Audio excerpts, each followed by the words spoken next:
मोदी सरकार के 1 साल पूरे होने के अवसर पर कल से कई बड़े कार्यक्रम करेगी बीजेपी। 26 मई तक बीजेपी मोदी सरकार के 1 साल पूरे होने को जन कल्याण पर्व के रूप में मनाएगी। बीजेपी के वरिष्ठ मंत्री इस मौके पर सरकार की उपलब्धियों का ब्यौरा बताएंगे। वहीं बीजेपी इस मौके पर 100 से ज्यादा रैलियां करने की तैयारी में है। वहीं विरोधी पार्टी कांग्रेस बीजेपी और मोदी सरकार के पोल खोल की तैयारी में है। आज से अगले 5 दिन तक कांग्रेस के नेता देश के अलग अलग हिस्सों में जाकर सरकार की नाकामियों की तस्वीर पेश करेंगे। कांग्रेस पूरे देश में मोदी सरकार की कमियों को उजागर करेगी। मोदी सरकार के 1 साल पूरा होने के मौके पर सीपीएम नेता वृंदा करात ने सरकार पर लगाया आरोप। वृंदा करात ने कहा कि मोदी सरकार कारोबारियों के लिए काम कर रही है। केंद्र सरकार के 1 साल पूरा होने पर कांग्रेस के नेताओं ने भी पोल खोल की तैयारी की है। सचिन पायलट ने कहा कि केंद्र सरकार की नाकामियों को उजागर किया जाएगा। हम लोग जो कांग्रेस पार्टी के पदाधिकारी हैं, हम लोग चाहते हैं कि इस साल की वर्षगांठ पर कुछ समय के लिए आप लोग जो मोदी सरकार का इश्तिहार अभियान है, मार्केटिंग प्रोपेगेंडा है, अखबार टेलीविजन में जब तक छपता आया है, उससे एक कदम हटकर हकीकत और आंकड़ों पर अपनी नजर डालें। दिल्ली में केजरीवाल सरकार और उपराज्यपाल के बीच टकराहट खत्म होने का नाम नहीं ले रही। बुधवार को एक तरफ जहां राष्ट्रपति से मुख्यमंत्री केजरीवाल ने मुलाकात की, वहीं उसके बाद प्रधानमंत्री को पत्र भी लिखा। वहीं प्रधानमंत्री को चिट्ठी लिखे जाने के बाद उपराज्यपाल ने केजरीवाल को चिट्ठी भेजी और संविधान के दायित्व और प्रोटोकॉल का हवाला दिया। हालांकि इस पूरे प्रकरण से केंद्रीय गृह मंत्रालय ने दूरी बनाई हुई है।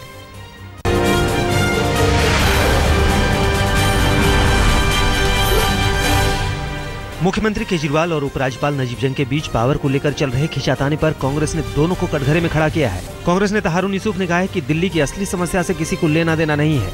हारून यूसुफ ने कहा कि दिल्ली के विकास को लेकर कोई बातचीत नहीं हो रही है। केजरीवाल सरकार और उपराज्यपाल के बीच चल रहे जंग को लेकर आईएएस एसोसिएशन ने गृह मंत्रालय को पत्र लिखा है। आईएएस एसोसिएशन ने गृह मंत्रालय से प्रशासकों को काम करने के लिए बेहतर माहौल बनाने की मांग की है।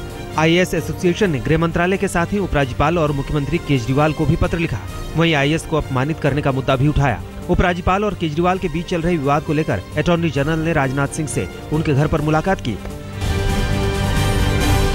बिहार में होने वाले विधानसभा चुनाव को लेकर मुख्य चुनाव आयुक्त एसएन जैदी ने कहा है कि बिहार में चुनाव कराना बड़ी चुनौती है। चुनाव आयोग ने बूथ कैप्चर और बाहुबलियों को लेकर भी खतरा माना है। हालांकि चुनाव आयोग ने समय पर तैयारी पूरी कर लेने का भरोसा दिया।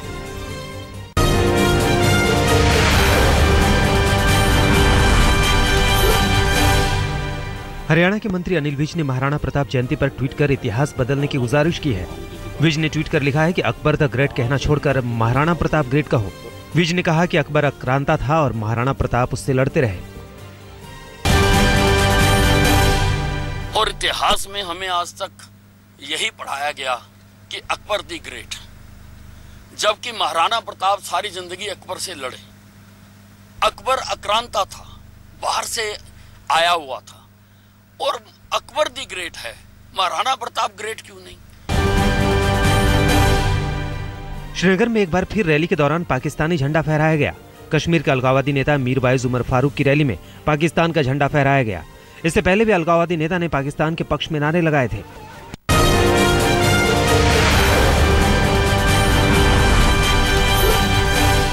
दिल्ली ट्रैफिक पुलिस के ग्रीन कॉरिडोर की बदौलत एक मरीज की जिंदगी बच गई। दिल्ली के एक अस्पताल में एक मरीज का लीवर ट्रांसप्लांट होना था। डोनर लखनऊ में था और लखनऊ से लीवर चला। एयरपोर्ट से हॉस्पिटल की दूरी करीब 15 किलोमीटर थी, लेकिन दिल्ली ट्रैफिक पुलिस की ग्रीन कॉरिडोर की तैयारी की वजह से सिर्फ 11 मिनट में लीवर को एयरपोर्ट से अस्पताल पहुंचाया गया। पटना में धरने की वजह से 2 मरीजों की जान चली गई। बिहार में होमगार्ड के जवानों की गांधी सेतु पर विरोध की वजह से घंटों जाम लग गई। लाख कोशिश के बाद भी कई एम्बुलेंस पीएमसीएच नहीं पहुंच सके। जाम में फंसने की वजह से गोपालगंज के नाशिम और हाजीपुर की महिला की मौत हो गई। प्रधानमंत्री की पहल से अब आगरा के 12 साल की लड़की तैयबा का इलाज होगा।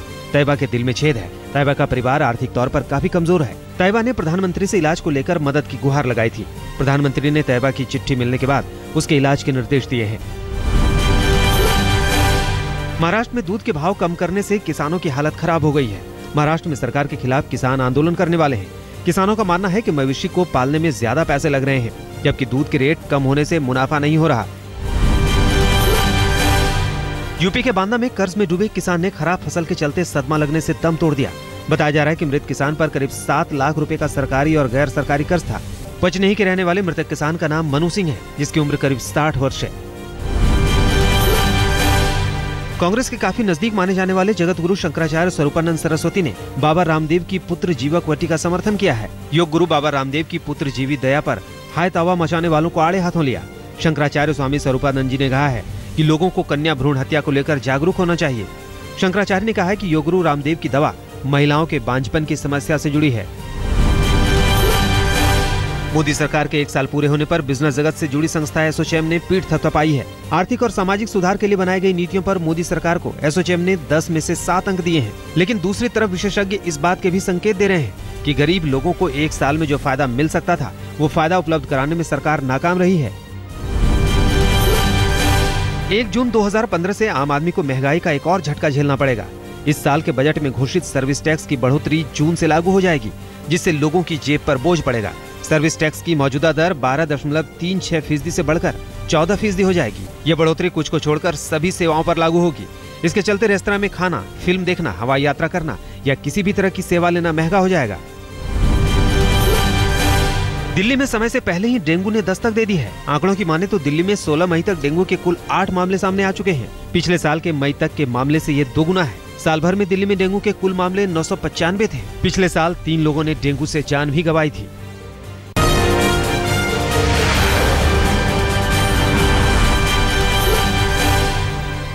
सुनंदा पुष्कर की मौत के मामले में पटियाला हाउस कोर्ट ने दिल्ली पुलिस को 3 अहम गवाहों के लाई डिटेक्टर टेस्ट की मंजूरी दे दी है। दिल्ली पुलिस ने सबूतों के सत्यापन के लिए लाई डिटेक्टर जांच की मांग की थी।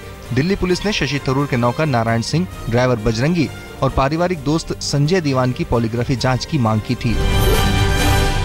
पंजाब के मुक्तसर में दलित लड़की से बस में छेड़छाड़ का मामला सामने आया है। पीड़ित परिवार ने अकाली नेता दर्शन सिंह कोटपट्टा की बस के कंडक्टर पर छेड़छाड़ का आरोप लगाया है। हालांकि पुलिस ने बस रूट पर एक जगह लगे सीसीटीवी फुटेज देखने के बाद आरोपी कंडक्टर को क्लीन चिट दे दी है। हिमाचल के सिरमौर में पुलिस ने एक फेसबुक हैकर को गिरफ्तार किया है। आरोपी हैकर के पास से पुलिस ने अलग अलग राज्यों के 17 सिम कार्ड बरामद किए हैं। पूछताछ में आरोपी ने अब तक 20 लोगों के अकाउंट हैक करने की बात कबूली है। यमुनानगर में एक सिरफिरे आशिक ने लड़की से दुष्कर्म करने की कोशिश की। दुष्कर्म की कोशिश में नाकाम रहने पर अपने 3 साथियों की मदद से लड़की को चाकुओं से गोद दिया। आरोपी युवक वारदात के बाद से फरार है। पीड़िता लड़की की हालत नाजुक बनी हुई है। कॉलेज में पढ़ने वाली पीड़िता घटना के वक्त अपने घर में अकेली थी। मुंबई के विलेपार्ले के एक स्विमिंग पूल में एक लड़की की डूबने से मौत हो गई। लड़की गर्मी की छुट्टी में स्विमिंग सीखने गई थी। पुलिस ने स्विमिंग पूल के प्रभारी और ट्रेनर पर मामला दर्ज किया है। दिल्ली के आजाद मार्केट में बीती शाम कारपेट गोदाम में आग लग गई। आग पर काबू पाने के लिए दर्जन भर फायर टेंडर लगाए गए। आग में किसी के जान जाने की खबर नहीं है। हालांकि लाखों का सामान इस आग में जलकर खाक हो गया। बिहार के नालंदा में एक नाबालिग लड़की के साथ गैंगरेप की खबर सामने आई है।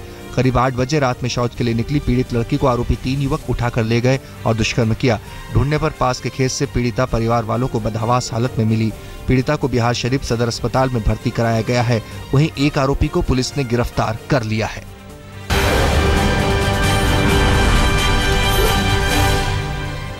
पश्चिम बंगाल के वर्धमान में एक महिला की उसके ससुराल वालों द्वारा हत्या का मामला सामने आया है। आरोप है कि ससुराल वाले महिला को नौकरी करने और घर चलाने के लिए बाध्य कर रहे थे। महिला की हत्या के बाद गुस्साई भीड़ ने आरोपी परिवार के घर में जमकर तोड़फोड़ की। वहीं आरोपी ससुराल वालों पर लोगों ने महिला का 2 बार जबरन गर्भपात कराने का आरोप भी लगाया। पश्चिम बंगाल के पुरुलिया में काउंटर इंसर्जेंसी फोर्स के कई जवान सड़क हादसे में घायल हो गए। सीआईएसएफ के जवान माओवादियों के खिलाफ पेट्रोलिंग कर पुरुलिया लौट रहे थे। इसी दौरान उनकी गाड़ी पलट गई। सड़क हादसे में घायल जवानों का पुरुलिया के सदर अस्पताल में इलाज चल रहा है। बिहार में बच्चों की तस्करी का मामला सामने आया है। पटना में एक एनजीओ ने रेल पुलिस की मदद से 7 बच्चों को दलालों के कब्जे से छुड़ाया। बच्चों को कर्नाटक की फैक्ट्रियों में काम करवाने के लिए ले जाया जा रहा था। दलालों के कब्जे से छुड़ाए गए 7 बच्चे सुपौल के हैं और महज 2000 से 4000 रुपए में उनके परिवार वालों ने उन्हें दलालों के हवाले कर दिया था। हिमाचल प्रदेश के धर्मशाला डिग्री कॉलेज की एक छात्रा के साथ गैंगरेप की शिकायत से हड़कंप मच गया है। बलात्कार की घटना के बाद से पीड़िता और उसकी बहन का कुछ अता पता नहीं है। बताया जा रहा है कि कॉलेज प्रबंधन से शिकायत करने आई थी पीड़िता। इस मामले में अब तक पुलिस ने कोई एफआईआर दर्ज नहीं की है। वहीं छात्र संगठनों का दावा है कि इस मामले के दोषी राजनीति से जुड़े लोगों के रिश्तेदार हैं। पुलिस और कॉलेज प्रशासन उन्हें बचा रहा है। मुंबई अहमदाबाद हाईवे पर कंटेनर को लूटने वाले गिरोह को 28 लाख के लूटे माल के साथ गिरफ्तार किया गया है। थाने की डिटेक्शन स्क्वाड ने इस मामले में 6 लोगों को गिरफ्तार किया है। गिरफ्तार आरोपी हैदराबाद के शातिर गिरोह से हैं। इस गिरोह ने ड्राइवर को अगवा किया और ट्रेलर लेकर फरार हो गए थे। कानपुर में करोड़पति पर दूसरी औरत के चक्कर में अपनी पत्नी को बेरहमी से मारने का आरोप है। घर से भागकर नवाबगंज थाने पहुंची महिला ने आरोप लगाया है कि उसके पति बात बात पर उसे मारते हैं। वहीं महिला ने यह भी आरोप लगाया है कि उसके पति उस पर शक करते हैं और घर में बंधक बनाकर रखते हैं।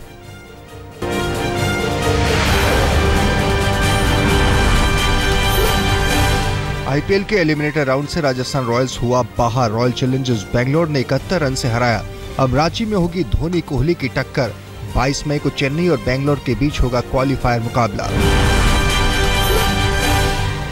रॉयल चैलेंजर्स बेंगलोर के खिलाफ अजिंक्य रहाणे ने बनाया राजस्थान की तरफ से सबसे ज्यादा रन। रहाणे ने 39 गेंदों में बनाए 42 रन। रहाणे के बल्ले से निकले 4 चौके।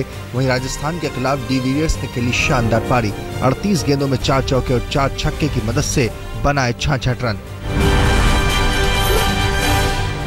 रॉयल चैलेंजर बेंगलोर के खिलाफ क्वालिफायर मुकाबले के लिए महेंद्र सिंह धोनी पहुंचे रांची। धोनी के साथ उनकी बेटी और बीवी भी पहुंची घर। बांग्लादेश दौरे के लिए बुधवार को हुआ टीम इंडिया का सिलेक्शन। करीब 2 साल बाद टीम में हरभजन सिंह की हुई वापसी। टेस्ट टीम में भज्जी को मिला मौका। जी ऑब्वियसली मैं बहुत खुश हूँ कि आज मेरा नाम जो है वो टेस्ट टीम में आया है।